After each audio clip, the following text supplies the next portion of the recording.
बहुत सारे स्टूडेंट ऐसे हैं जिसमें व्हीटस्टोन ब्रिज का अगर प्रॉब्लम आए कैपेसिटर कैलकुलेट करने में, प्रॉब्लम ही प्रॉब्लम आता है।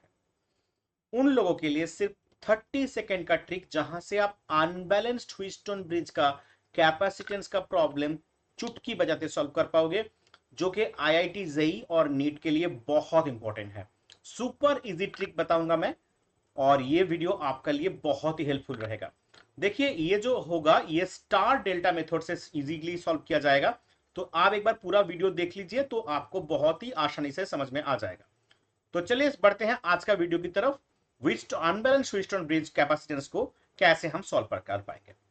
पहले बता दूं बैलेंस कंडीशन को कैसे सॉल्व किया जाता है। देखिए, ये 3 और 4 और 6 और 8 चार कैपेसिटर कनेक्टेड है, बीच में ये 2 वाला है। अब इसको सॉल्व कैसे करें? इसको सॉल्व करने के लिए एक ही चीज आपको बताऊंगा कि ये 3 और 4, मतलब 3/4 और 6/8 अगर इक्वल हुआ, मतलब रेशियो अगर इक्वल हुआ, तो इसको हम बोलेंगे बैलेंस्ड कंडीशन। ठीक है, बैलेंस्ड कंडीशन। तो ये बैलेंस कंडीशन में है क्योंकि ये आ रहा है 3/4, ये भी 3/4 बैलेंस कंडीशन में है। बैलेंस कंडीशन में क्या होता है देख लीजिएगा एक बार। यहां पर जो वोल्टेज रहता है, यहां पर वोल्टेज जो रहता है वो सेम होता है, इसलिए इस कैपेसिटेंस के ऊपर से कोई भी करंट फ्लो नहीं होगा। तो ये सर्किट कैसे बनेगा? फिर ऐसे,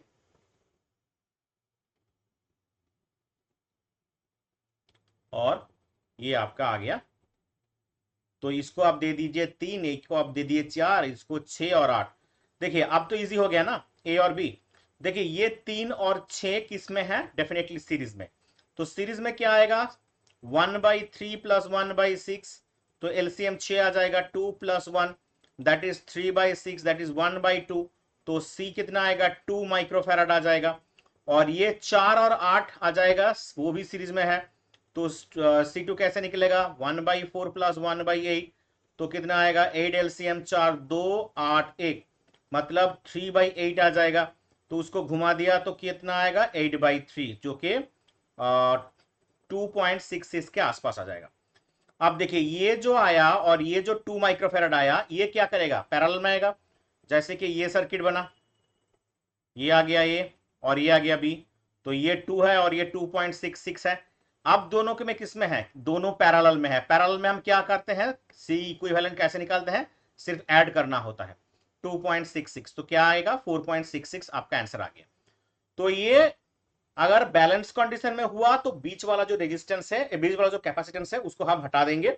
बहुत ही आसान वाला ट्रिक है। लेकिन अब देखिए, अब अनबैलेंस कंडीशन की बारी। अनबैलेंस कंडीशन क्या होता है? देखिए ये 3/4 और ये 6/9, रेशियो क्या सेम है? 3/4 नॉट इक्वल टू 6/9। तो हम क्या करेंगे? इसके लिए हम एक यूज करेंगे मेथड, जिसको हम बोलेंगे star delta method. Star delta क्या होता है?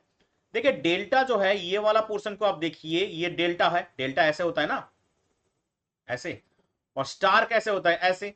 तो यही फॉर्मूला हम लगा के कैलकुलेट करेंगे। अब देखिए कैसे होता है।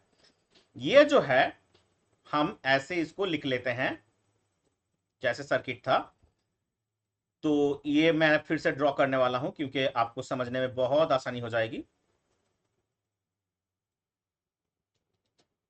ठीक है, तो चलिए, ये ऐसा कुछ था और बीच वाले में क्या था? 2। ओके, चलो, ये आ गया बी और ये आ गया ए। तो ये था 3, ये था 4, ये था 6 और ये था 9। आप देखो, स्टार डेल्टा मेथड में हम क्या करेंगे? एक डेल्टा के अंदर एक स्टार का इंप्लीमेंटेशन करेंगे। वो कैसे होगा? आप देखिए, ये आ गया, एक कैपेसिटेंस ऐड कर दिया। यहां से एक कैपेसिटेंस ऐसे ऐड करो, ये आ गया। और यहां से एक कैपेसिटेंस ऐड करो, तो ये आ गया। ठीक है, अब इसको नाम दे दो C1, इसको नाम दे दो C2 और इसको नाम दे दो C3। अब C1 कैसे कैलकुलेट करना होता है? देखिए, ये C1 कहां पर? ये है। इसके ऑपोजिट में कौन सा है? ये 2 है। तो ये हमने 2 लिख दिया नीचे। ऊपर में क्या लिखना है? सारी चीज मल्टीप्लाई करके बताओ। 3 और ये 2 मल्टीप्लाई करो, कितना आएगा? 3 × 2 प्लस 2 और 4 मल्टीप्लाई करो, प्लस 4 और 3 मल्टीप्लाई करो। तो देखो 3 × 2 = 6 प्लस 8 प्लस 12/2।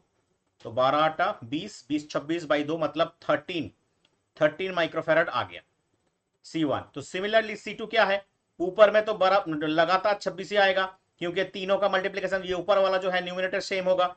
अब देखो नीचे क्या आएगा, C2 निकल रहा है, C2 का ऑपोजिट में कौन है, तो डेफिनेटली 3 है, तो इससे डिवाइड करो क्या आएगा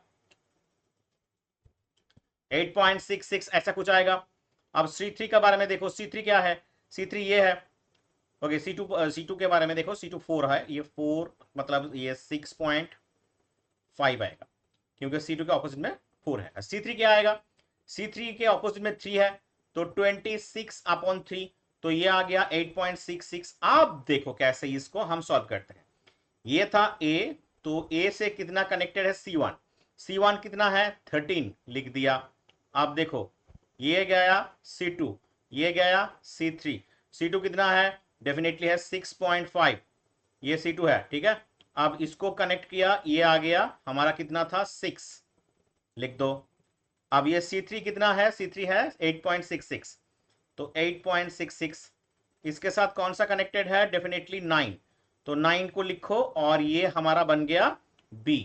अब देखो यहां से ये वाला जो 6.5 और 6 है ये किस में है, सीरीज में है, ये वाला किस में है, सीरीज में है, इसको सॉल्व करो और ऊपर में जो आएगा ये वाला पोर्शन और ये वाला पोर्शन पैरेलल में होगा, उसको ऐड करो, फिर जो 13 जो C1 है उसको इसके साथ सीरीज में बनाओ।